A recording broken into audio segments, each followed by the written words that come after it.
गांव रामपुर में एक गरीब किसान रहता था। उसका नाम था रामू।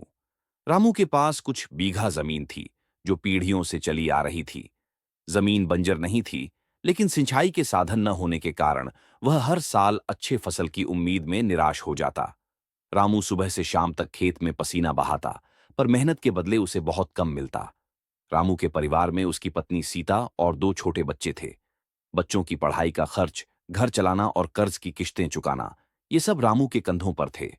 जब बारिश समय पर नहीं होती तो उसकी हालत और भी बिगड़ जाती।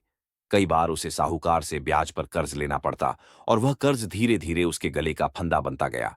एक साल सूखा पड़ा, फसल पूरी तरह बर्बाद हो गई, घर में खाने को भी नहीं बचा। रामू को शहर जाकर मजदूरी करनी पड़ी ताकि बच्चों का पेट भर सके। उसने ईंट भट्टे पर काम किया, दिन भर जलते सूरज के नीचे पसीना बहाया, पर जो कमाई होती वह परिवार की जरूरतों के आगे बहुत कम पड़ती। इसी दौरान उसकी पत्नी बीमार पड़ गई। गांव के सरकारी अस्पताल में इलाज की कोई व्यवस्था नहीं थी। रामू को शहर के अस्पताल में इलाज कराने के लिए पत्नी को ले जाना पड़ा। इलाज में जो थोड़ी बहुत जमा पूंजी थी वह भी खत्म हो गई। आखिरकार सीता की जान न बच सकी। रामू टूट गया, लेकिन बच्चों के लिए खुद को समेटा। सीता के जाने के बाद रामू अकेला हो गया। अब वह दिन रात खेत में मेहनत करता, बच्चों का ख्याल रखता और समाज की बेरुखी झेलता। गांव में कुछ लोग उसके हाल पर तरस खाते, पर ज्यादातर लोग उसकी गरीबी का मजाक उड़ाते। एक दिन उसका बड़ा बेटा रोहित स्कूल से रोता हुआ आया।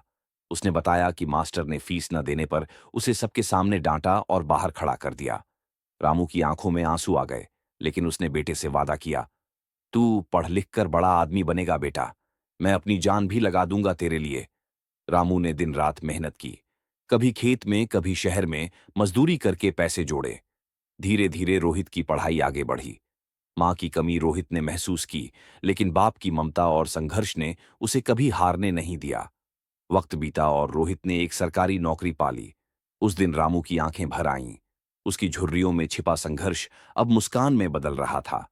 लोगों ने उसे अब रोहित का बाप कहकर सम्मान देना शुरू किया। रामू का संघर्ष